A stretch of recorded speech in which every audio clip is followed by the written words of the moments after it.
Assalamualaikum warahmatullahi wabarakatuh. Perkenalkan, nama saya Yohan Marfan dan Handaya dengan NIM 2023102136. Di sini saya akan mempresentasikan bisnis bioflok ikan nila merah. Yang pertama ialah apa itu bioflok? Bioflok adalah salah satu teknik budidaya ikan melalui rekayasa lingkungan, yakni suatu teknik yang mengandalkan oksigen dan pemanfaatan mikroorganisme yang secara langsung dapat meningkatkan nilai kecernaan pada ikan. Prinsip dasar bioflok ialah mengubah senyawa organik dan anorganik yang terdiri dari karbon, oksigen, hidrogen, dan nitrogen menjadi massa solid atau berupa bioflok. Perubahan tersebut dilakukan dengan memanfaatkan bakteri pembentuk gumpalan sebagai bioflok. Selanjutnya ialah teknik ini populer di kalangan peternak lele dan nila karena mampu menggenjot produktivitas panen yang lebih tinggi. Selain itu, metode bioflok juga menekan penggunaan lahan menjadi tidak terlalu luas dan hemat air. Oleh sebab itu, bioflok menjadi solusi efektif untuk memenuhi kebutuhan gizi masyarakat, serta menjadi cara ekonomis bagi para pebisnis bidang perikanan. Di sini yang perlu digarisbawahi ialah bahwa sistem bioflok ini bisa digunakan sebagai bisnis di bidang perikanan. Selanjutnya ialah keuntungan. Di sistem bioflok ini juga terdapat beberapa keuntungan, yang antara lain ialah 1. Dalam sistem bioflok menggunakan teknologi. Kedua, menghemat tempat. Ketiga, menghemat air. Keempat, ramah lingkungan. Kelima, hemat pakan. 6. Kualitas ikan bagus, tidak berbau tanah. Di sini yang saya akan menjelaskan poin-poinnya. Untuk yang poin menggunakan teknologi, poin pertama, di sini di sistem bioflok ini menggunakan aerator sebagai injeksi CO2 menyuplai oksigen di dalam kolam dan untuk membantu mikroorganisme membuat vlog, di mana vlog nanti akan menjadi gumpalan-gumpalan yang dapat menjadi pakan ikan tersebut. Jadi di sini ikan juga mendapatkan makanan tambahan di dalam kolam tersebut, yaitu berupa vlog-vlog tersebut. Selanjutnya yang poin kedua ialah hemat tempat. Di sini kolam bioflok berbentuk bundar. Nah, di sini tidak menghabiskan banyak tempat seperti kolam-kolam tanah yang sudah diterapkan berbagai jenis bidang perikanan. Dan di sini hemat air. Di sini hemat air yang dimaksud ialah dalam sistem bioflok ini kita tidak perlu menguras air kolam sampai masa panen. Selanjutnya ramah lingkungan. Di sini air dalam bioflok tersebut tidak berbau. Selanjutnya hemat pakan. Hemat pakan tadi sudah saya jelaskan di awal tadi bahwa vlog-vlog tersebut bisa menjadi pakan tambahan ikan. Jadi pakan bisa lebih ditekan untuk pemberian pakan pelet maupun yang lainnya bisa ditekan. Selanjutnya kualitas ikan bagus dan tidak berbau tanah. Ini merupakan gambaran dari sistem bioflok.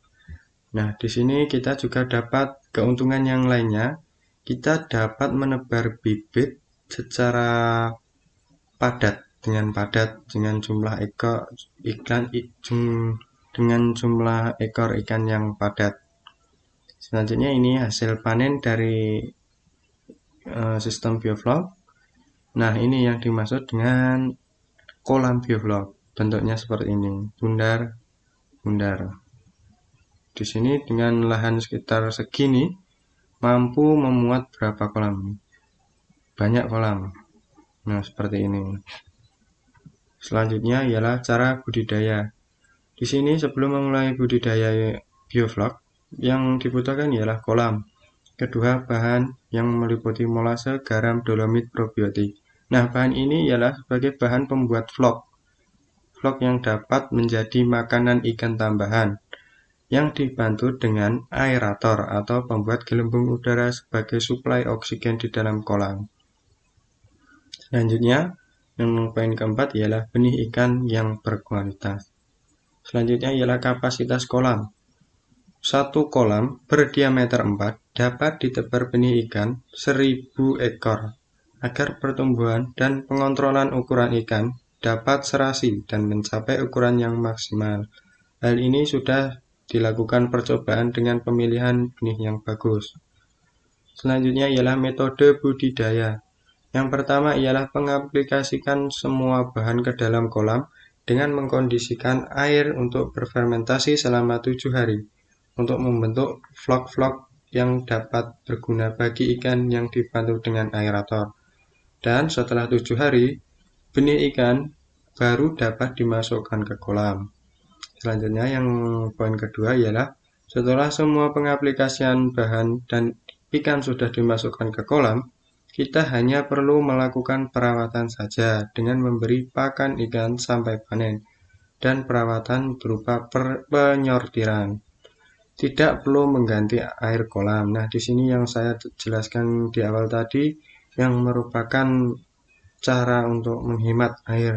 Kita tidak perlu mengganti air kolam sampai masa panen.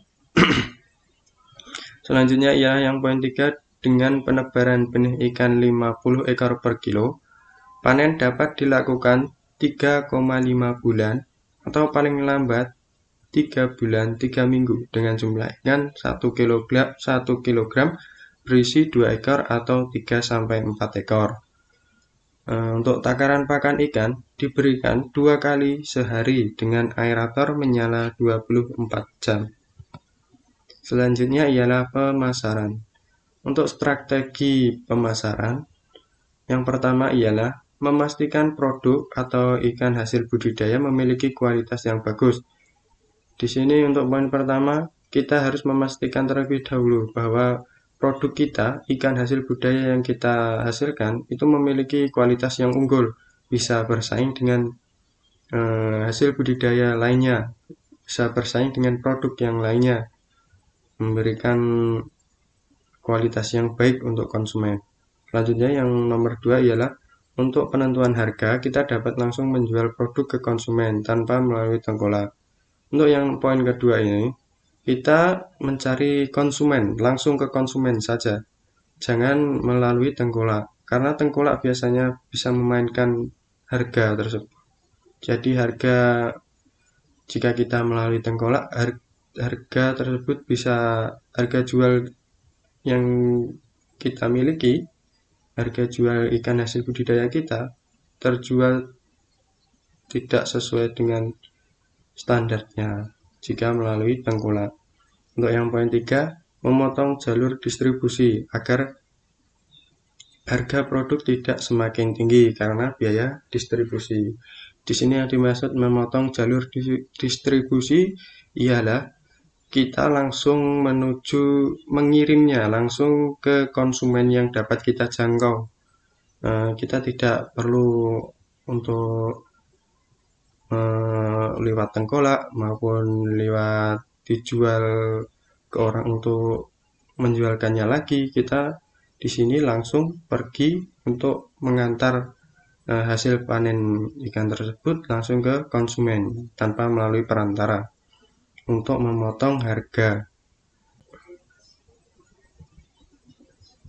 Untuk yang selanjutnya ialah yang poin 4, melakukan pemetaan pemasaran produk yang ada di sekitar tempat budidaya seperti pemancingan, rumah makan, usaha catering, hotel, dan lain sebagainya yang kita target sebagai calon konsumen. Di sini kita melakukan pemetaan, kita membuat gambaran di mana letak-letak rumah makan, pemancingan, usaha catering maupun hotel yang ada di sekitar kita yang dapat kita jangkau untuk kita bisa langsung mengantarnya ke sana. Di sini kita petakan dan kita buat jalur agar kita mudah dalam mengirimkan hasil budidaya kita, memasarkan hasil budidaya kita. kita langsung datangi pemancingan, kita langsung datangi rumah makan, kita langsung datangi catering maupun hotel, dan lain sebagainya. Setelah itu kita menuju ke poin yang kelima, yaitu menawarkan produk kepada calon pembeli atau konsumen. Setelah kita melakukan pemetaan, kita melakukan penawaran pada calon pembeli tersebut. Kita tawarkan produk yang kita miliki. Kita beritahu bahwa produk kita memiliki keunggulan di kualitas dari yang lainnya, memiliki kualitas yang berbeda, memiliki keunggulan dari produk pesaing. Selanjutnya yang poin ke-6 ialah melakukan pencatatan penjualan.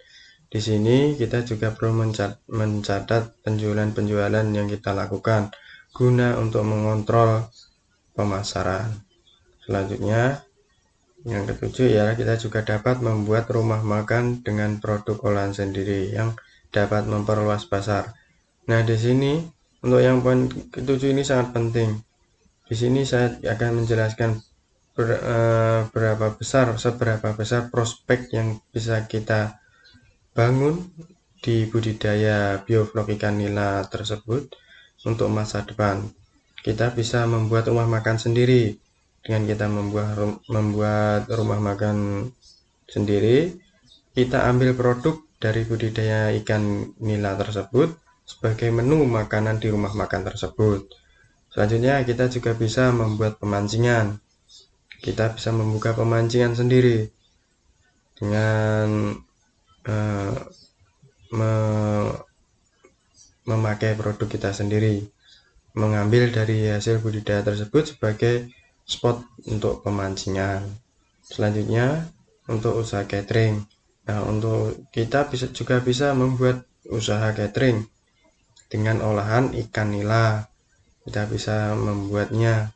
Selanjutnya kita juga bisa menawarkan produk-produk olahan kita ke hotel, ke kos, atau menawarkan ke pasar langsung, begitu.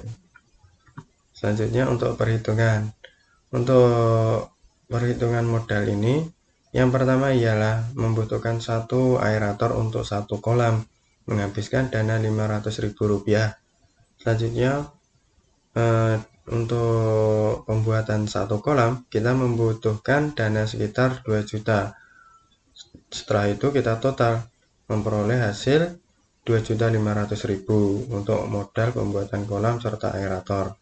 Kemudian untuk biaya operasional, yang pertama ialah benih seberat 20 kg per kolam. Untuk benih kita menghabiskan dana sekitar Rp600.000. Selanjutnya untuk yang poin kedua ialah pakan. Di sini kita membutuhkan 8 karung pakan berprotein tinggi sampai masa panen, di mana menghabiskan dana sekitar Rp2.400.000. Selanjutnya vitamin. Kita juga bisa mengaplikasikan vitamin kepada ikan-ikan yang kita budidayakan dengan dana Rp250.000. Serta yang poin terakhir ialah listrik. Listrik ini digunakan sampai masa panen, di mana perhitungannya ialah listrik ini digunakan untuk menyalakan aerator. Nah, untuk aerator, mesin aerator ini bertegangan 10 watt. Kita kalikan dengan 24 jam dalam satu hari. Selanjutnya kita kali dengan 30 hari, di mana sama dengan 1 bulan, menghasilkan 7.200. Kita kali dengan 4 bulan, menghasilkan biaya Rp28.800. Kita total semuanya biaya operasional tersebut, kita memperoleh dana sekitar Rp3.278.800. Itu merupakan biaya operasional. Selanjutnya untuk harga jual ikan per kilo kita dapat menjualnya Rp30.000. Nah, di sini keunggulannya kita tanpa melalui tengkulak. kita bisa menentukan harganya langsung yang sewajarnya. Kita bisa menentukan harga jual sendiri. Selanjutnya, untuk sekali panen, hasil panen sekitar kurang lebih 200 kg. Untuk total laba, kita mengalihkan 200 kg dikali dengan harga jual Rp30.000, menghasilkan Rp6 juta. Untuk keuntungan bersih, Rp6 juta dikurangi dengan biaya operasional Rp3.278.800 dan memperoleh hasil laba bersih sekitar Rp2.721.200 per kolam. Mengapa hanya biaya operasional? Karena untuk biaya pembuatan kolam dan aerator ini bisa digunakan berulang-ulang. Jika kita setelah masa panen, kita bisa menggunakan kolam yang setelah digunakan panen digunakan kembali, maupun aeratornya. Jadi kita bisa menggunakan berulang-ulang. Nah, di sini sudah balik modal dalam 1 kali masa panen untuk 1 kolam. Ini berlaku untuk 1 kolam. Jika kita memiliki kolam yang banyak, kita bisa akumulasikan keuntungan yang kita dapat juga semakin lebih besar. Sekian dari presentasi yang saya sampaikan. Jika ada kekurangannya, saya mohon maaf. Sekian, wassalamualaikum warahmatullahi wabarakatuh.